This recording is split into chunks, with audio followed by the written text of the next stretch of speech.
is as good as time as any to give you guys kind of an update on Connor and his arthrogryposis multiplex congenita.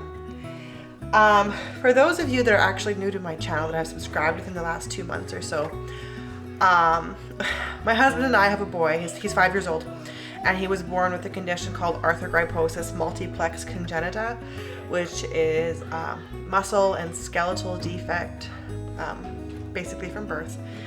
And so it's not something he's ever going to be cured from. It's a disability. So he just turned 5 this year, and it's been quite the journey from birth to where he is now. And for those of you that have been around for a long time or know me personally, then you already know the exciting news that I'm about to share with you. My 5-year-old boy, he's finally walking, and that only happened within like the last month. But I want to get into all of that yet. I actually have a list because I haven't done an AMC update since I was 20 weeks pregnant with Brielle, and she's turning 1 here in a few weeks.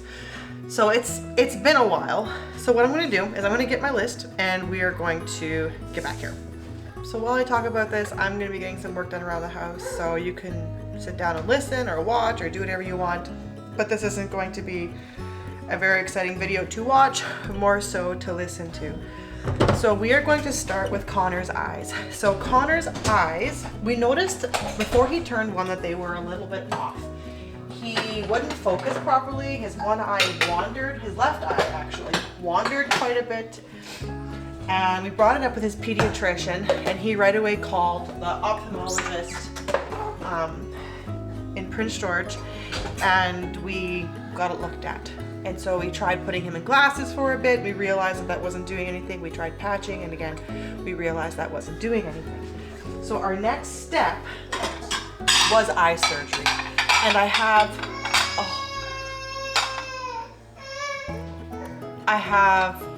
a few other videos that I will link in the description box below and tag up above about Connor's eye surgeries, what they were called, what his eye condition was called, and the surgery that he had and how that all went.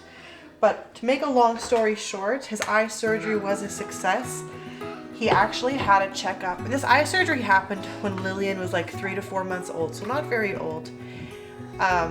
So about 2 years ago, and it was great. We've had checkups every 6 months. We've had checkups every 6 months since then, and they're very happy with his eyes. We just got a new prescription, so I ordered him new glasses yesterday, and they should be in here soon. And we're supposed to continue to patch once a day for 1 to 2 hours to continue to strengthen his left eye, so we patch his right eye. And there will be another surgery in his future, unfortunately, because usually with this deviation on the left eye, the other eye will start to do it too. So it's just a matter of time. So surgery will be in his future again, but right now they're very happy with how his eye has healed and the progress that he has made from the surgery. The next thing that I wanted to mention are his hands. So with that said, we've actually started kindergarten this year because, you know, he is 5. So it dawned on me while I'm filming this video, I've got it here in front of me on my laptop, that there's one thing I actually forgot to mention about Connor's arms.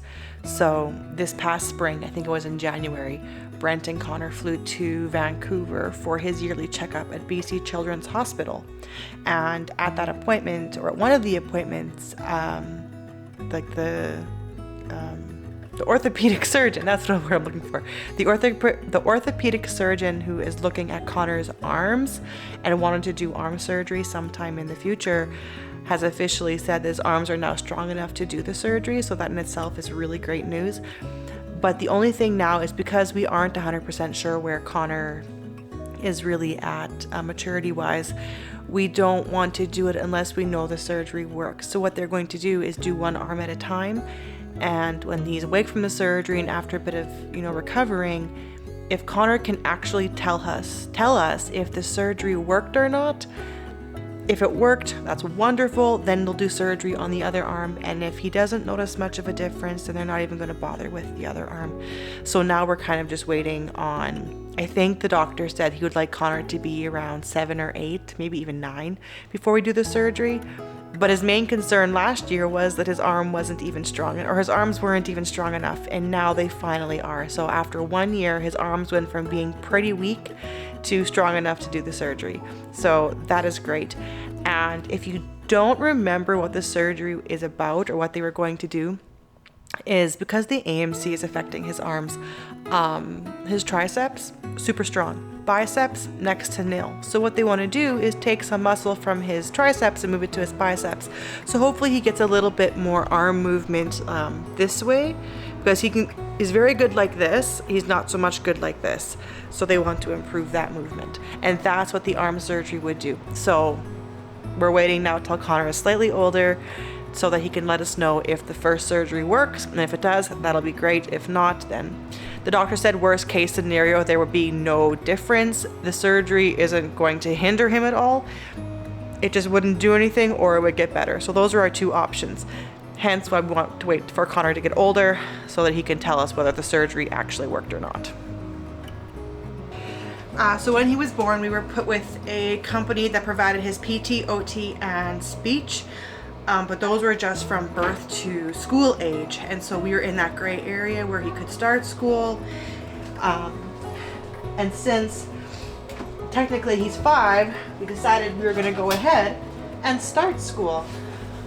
But that means we would lose our PT, OT, and speech. So the school program that we're actually through, they do provide PT, OT, and speech. They don't have it within their school per se, but they do go out and they find it for us. So we've already had our new assessment with speech. I filled out all the paperwork for OT, and we are just waiting on PT to get back to us so that we can go ahead and start with that. And with that being said, because of his hands, I was a little bit concerned how penmanship was going to be. But that boy has honestly surprised me with what he is able to do, and I think he will continue to improve with that. He's still not eating solo. We still have to help him with that. Certain foods he can if he can manage to poke it, but bringing the fork to his mouth he still doesn't do. What he does then is he'll prop his hand on the side of the table and he'll bring his head down to put it into his mouth. But another thing that he has done that has seriously surprised us is video gaming. My boy can hold a controller for our Nintendo and beat bosses on Mario Odyssey that I can't even beat.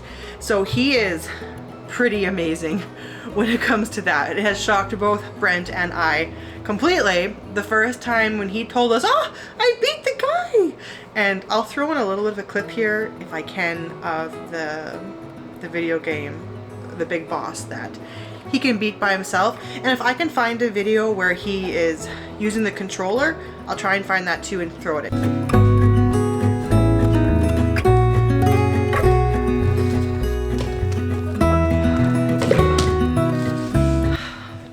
I've got a whole bunch of laundry to fold, so you get to sit here and listen to me chat. And the next thing we need to talk about is Connor's feet. So yes, he is walking. That's been so wonderful. And with that, you know, when Brielle was born, we got a brace for his foot made there in the office. So they were there measuring and trying on, and he would take it to the back and he would mold it some more. We got a brace made, and he was supposed to wear this brace throughout the night. And so we did do that for quite a while. But then after a bit, Connor would wake us after about an hour into the night complaining that his foot hurt. And so we would just take it off so the boy would sleep, and we would try again the next night. And it became an evening thing where he'd wake up an hour into his night complaining that his foot hurt. So we completely stopped. So we mentioned that to our physical therapist, occupational therapist, and they told me to just have it on, you know, when he's watching a show or during his afternoon nap or when he's in his standard. But lately, it seems like every time I put it on, within the next 30 minutes, he's really complaining that his foot hurt. And so I just put it on him when we do school, and because he's only in kindergarten, school only takes about 20 to 30 minutes, so not very long. But before we're even finished, he tells me, "Mom, my foot hurts," and he's almost on the verge of crying because of how much it hurts. So that's something I'm gonna have to bring up with his doctor. I'm not sure what is causing his foot to hurt, but it is causing him to hurt. That same doctor actually had full intentions of doing surgery on his foot, because if the brace wasn't going to do its job, because his club foot was actually relapsing. We realized that while I was still pregnant with Bree. Right near the end of my pregnancy, it dawned on us that his foot was curling back in, and we really wanted to try and avoid that from happening. So we went back to his doctor, and he said we were going to try this brace, and if the brace doesn't work, we're going to resort to foot surgery. And what that surgery would entail is making a small cut in the back of his Achilles and behind his ankle, right above his heel. So you want to make a little slit there and move a tendon over, because the one tendon is super, super tight, and it's keeping his foot from straightening properly. And so that was our next plan. And so my husband took Connor to see this doctor about a month ago to get that assessed, to get talk about surgery. Only thing is, I'm not going to say unfortunately, because it's been a huge answer to prayer, Connor started walking prior to this appointment. So when Brent took him to this appointment, the doctor looked at his foot, explained what kind of surgery they would want to do, and said unfortunately he doesn't want to do it now, because if he would, it would really hinder Connor's walking. And since Connor just started walking, we don't want to hinder that. So surgery for now has been put on hold, and we're going to wait until his walking really improves, where the surgery will not hinder it really at all. The last thing I want to share with you is we are possibly getting Connor tested here in the next couple of months for autism. It's not something I really wanted to share until we for sure had a for sure answer, but we are possibly flying to Vancouver for this test, because if we were just going to be put on the wait list for it to be done locally, we had to wait until 2027, and by that time Connor would be in grade 2, and I did not want to wait that long. Grade 2? Grade 1? Grade 2. End of grade 1, beginning of grade 2. I did not want to wait that long, because since we started kindergarten with him, some things have come up in his learning where I'm not 100% sure if he is struggling to catch on, or if he can't pay attention properly, or if he's just being lazy and not wanting to. So I brought it up with the lady who is helping us, overseeing our schooling, our teacher, I guess. And she would like to get him tested for autism and possibly ADHD. I'm not sure how I feel about that, but it would be nice to know if Connor is autistic, because that would change some of the ways that we are doing kindergarten and some of the ways that I'm teaching him. Not a whole lot. The doctors that he sees once a year don't think he is autistic. But those who see him more regularly are like, maybe. And, nobody on the spectrum is the same. Not one single person. And the broad universal symptoms of autism our boy basically has. I want to mention a few of them. I went and I got this book to kind of give us somewhat of an understanding of what we might possibly be dealing with, and to see if maybe we're overreacting on his symptoms or if we're not, because I bought this before we realized we could possibly get in earlier. But now we know we can possibly get into the next few months through our school. So some of the universal symptoms of autism: attachment to sameness, routines, and behavior. Currently, our boy is napping with a blanket that is too small for him to sleep in, because he refuses to give it up and sleep with a bigger blanket. And he's had this blanket since 2022. Yeah, he's had this blanket since Christmas of 2022, and he refuses to give it up. and he's outgrowing it. And there were just some other things. When it comes to routines, if his routine is interrupted at all, it really triggers him and he doesn't like it. Fixated interest considered abnormal in intensity. Where do I start with that one? A fixated interest.